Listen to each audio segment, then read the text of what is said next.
em torno de nossos pastores.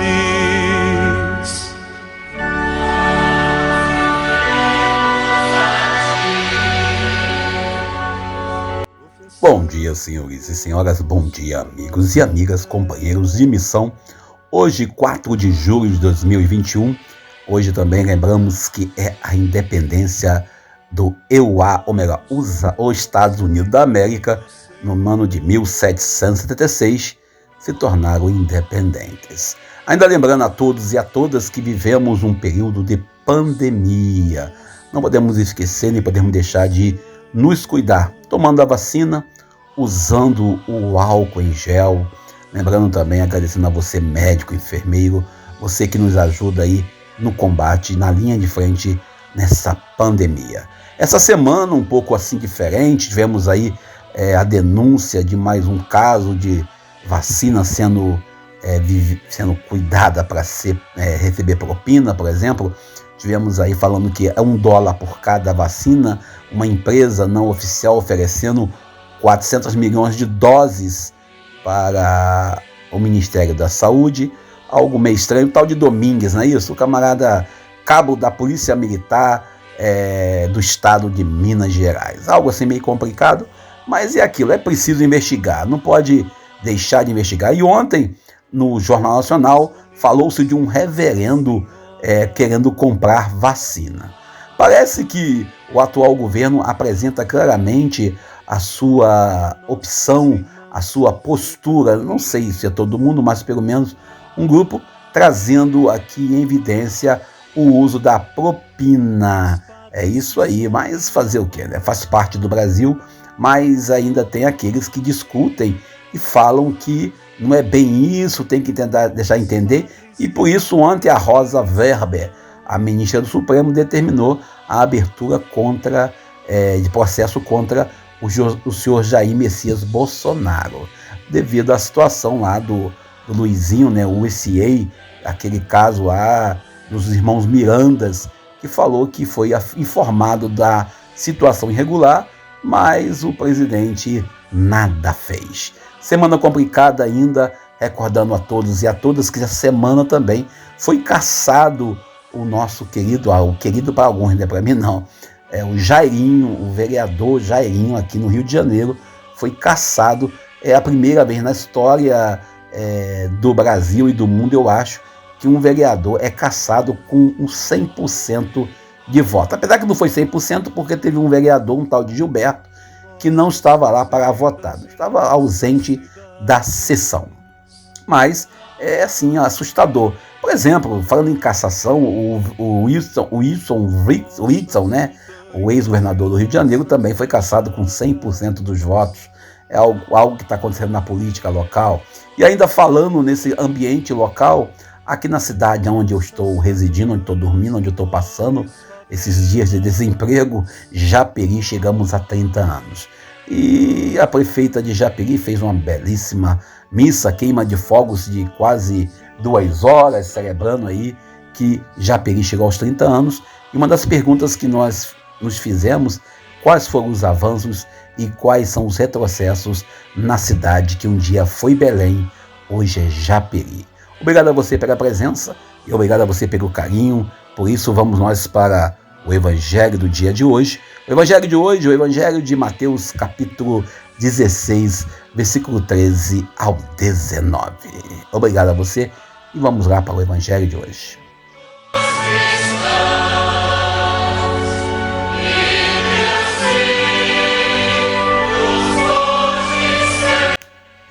Quando falamos do Papa, a gente, nessa data em que celebramos o dia do Papa, nesse domingo, que seria o 14º domingo, tempo comum, mas devido a questões litúrgicas e pastorais, celebramos o dia do Papa no primeiro domingo, logo após o dia de São Pedro e São Paulo.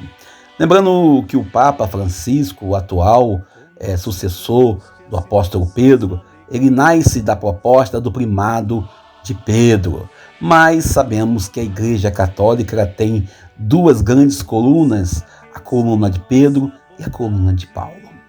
O Papa nem sempre teve um governo como temos hoje. Por exemplo, no período da Idade Média, nós tivemos aí a vivência do período onde tínhamos os patriarcados, ou como diz o outro, tivemos o pentagrama, onde os bispos se reuniam em igualdade para decidir o futuro da igreja. Contudo, com a resistência atualmente de uma igreja no Ocidente a outra no Oriente, então 21 igrejas com o termo católica, quer dizer universal, o Papa Francisco se torna o elo na igreja latina que traz para nós uma proposta de renovação. Primeiro, ele traz no início do seu pontificado, ele fala de um pastor que tem que ter o cheiro da sua ovelha, um pastor que está presente realmente, não como um empresário, como um diretor geral, mas como aquele que carrega no ombro, aquele que procura sanar e socorrer as ovelhas que estão doentes ou perdidas. O evangelho de hoje, quando temos aí o contexto de Pedro com Jesus, esse capítulo 16, versículo 3 a 19, nós temos aí que nos fazer esta pergunta e querer entender qual é a nossa resposta a Jesus. Ontem, particularmente, escrevemos falando sobre os pequenos Bolsonaros que temos em nossas consciências. Ontem, o mundo todo, inclusive fora do Brasil, houve manifestações anti-Bolsonaro. A gente, quando pergunta para nós mesmos quem nós somos, por que nós estamos aqui nessa realidade, e esta é a pergunta que tem que ser feita. O Evangelho de hoje, a Boa Nova de hoje, ela não traz para nós uma pergunta simplesmente de Jesus, quem diz que eu sou? Agora, a pergunta que nós temos que responder, quem somos nós? Que tipo de evangelho, que tipo de cristianismo estamos vivendo? Jesus está caminhando para Jerusalém, onde ele será condenado à morte, e ele quer saber com quem ele pode contar. Talvez nós, eu e você, estejamos aqui em nossas bolhas, em nossos espaços, em nossas seguranças humanas e não percebamos o quanto Deus conta conosco. O Evangelho de hoje ainda nos coloca em uma situação de saia justa quando ele traz para nós uma notícia no sentido de nos interrogar. Quem é Jesus para nós? Nós já sabemos. Pedro já respondeu: Tu és o Filho de Deus. Agora a pergunta que nós temos que responder como igreja, como instituição, e quem somos nós diante da realidade do plano de Deus? E ainda temos no sentido pleno quando Jesus confia a Pedro esta missão de colaborar no plano da salvação. Pedro, nesse contexto apostólico, representa no contexto teológico a pessoa do líder máximo da Igreja Católica Romana, que é o Papa Francisco. Contudo, se nós cristãos queremos de verdade testemunhar o Evangelho, devemos ter consciência e saber que somos todos nós corresponsáveis para a salvação da humanidade. Não é uma salvação apenas parcial no último dia, não é uma salvação apenas temporal, mas uma salvação real. Recordo muito bem lá no capítulo 11 de São João, quando Jesus fala para a irmã de Lázaro que ele dorme, e aí a resposta que nós temos é aquela resposta que ela fala no último dia. Talvez nós cristãos, talvez nós homens e mulheres, nesse tempo de pandemia, estejamos sempre falando do julgamento que virá, dos motivos que nos trará para o caminho de Jesus. Mas quando na verdade a realidade de viver o reino é uma realidade que temos que viver cotidianamente, no nosso cotidiano, no cada dia de uma vez. O Evangelho de hoje ainda nos questiona e nos questiona com muita racionalidade quando Jesus pergunta: quem diz que eu sou? Durante alguns séculos, ou talvez durante um bom tempo, vamos usar esse termo, transformaram Jesus em um rei potente. Transformaram Jesus num Deus longe e distante, em uma realeza aonde a nossa pequenez não cabe. Não estou dizendo que estava errado. Estou apenas dizendo que quando paramos para entender quem é Jesus, veremos que Ele está sempre ao lado do pobre, sempre ao lado do excluído, sempre no espaço aonde Ele é visto como uma parte do todo. Talvez alguns religiosos, alguns que exercem cargo de liderança, fazem de Jesus tudo e querem que Jesus seja seu empregado. Uns e outros que buscam Jesus no domingo na Eucaristia, que buscam Ele na hóstia consagrada, esquecem também de encontrá-lo na figura do irmão, esquecem de também respeitá-lo na figura daqueles que sofrem os preconceitos, esquecem de respeitar na pessoa daqueles que estão excluídos, na pessoa daqueles que precisam de conhecer esse Jesus que Ele diz conhecer. O Evangelho de hoje ainda traz para nós esse envio onde Jesus confia à comunidade apostólica o zelo e o cuidado pela igreja. Nesse tempo de pandemia, ano passado sobretudo, que as igrejas ficaram fechadas, nesse tempo de pandemia, onde se preocupa muito em muitas igrejas com a oferta e com o dízimo, e esquece de preocupar com as pessoas. Nesse tempo de pandemia, que alguns falam de uma igreja que tem que dar lucro, ou de um projeto de salvação que tem que dar retorno financeiro. Nesse tempo de pandemia, onde cada vez mais devemos reconhecer que estamos passando por dificuldades por causa da falta de amor e de reconhecimento da ação do Espírito Santo. Quem pensa assim, que a igreja tem que dar lucro, ou que a igreja é apenas casca, um prédio, apenas uma estrutura, e esquece de valorizar a igreja povo de Deus, a igreja da qual está enraizada, da qual está construída os primeiros cristãos. Hoje, dia do Papa Francisco, nós temos que olhar e ver os avanços que a Igreja Católica teve e tem durante os séculos, sem esquecer, hora nenhuma, que existe sempre a possibilidade de rever.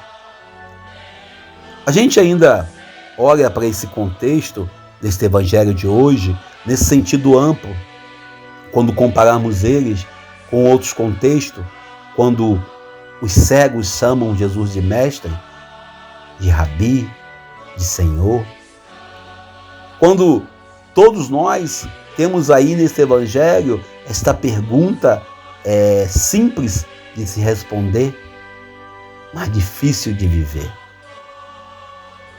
Nessa semana, onde tivemos aí a questão de uma celebração pelo assassinato de um homem que cometeu alguns crimes, onde muitos cristãos se disseram assim, graças a Deus que ele foi para o colo do capeta, quando na verdade nós devíamos dizer, muito triste, nós não conseguimos convertê-lo e fazê-lo chegar no caminho da salvação. Talvez, o que nós precisamos fazer é esse mergulho profundo com o apóstolo Pedro. Esse mergulho coerente, respondendo para nós mesmos, de verdade, quem é Jesus? De verdade, quem somos nós perante a realidade de um mundo cheio de falhas, cheio de curvas, como essa estrada aqui na região de Mendes? A gente olha ainda para essas situações onde uns e outros fazem do Evangelho instrumentos para oprimir, instrumentos para justificar as suas atitudes como superior, como chefe, ou instrumentos para poder deslegitimizar o discurso do outro. Talvez o que nós não entendamos claramente, que a pergunta que Jesus faz para Pedro é uma pergunta para que nós possamos responder, mas também é uma pergunta que deve gerar uma outra pergunta. Qual de fato é a minha atitude perante a construção do reino de Deus? Qual é a minha prática de vida e de fé diante da construção desse reino que é de todos? Nós não queremos, hora nenhuma, trazer para essa mesa, para esse campo, a questão de uma igreja militante política, mas a realidade de comunicação: tu és Pedro, e sobre esta minha pedra eu edificarei a minha igreja. Muitos que usam como passagem onde legitimando a criação da Igreja Católica, devemos ter consciência que a igreja ela nasce do mistério da cruz e ressurreição de Jesus. Que a igreja nasce de um projeto maior do que os nossos desejos humanos.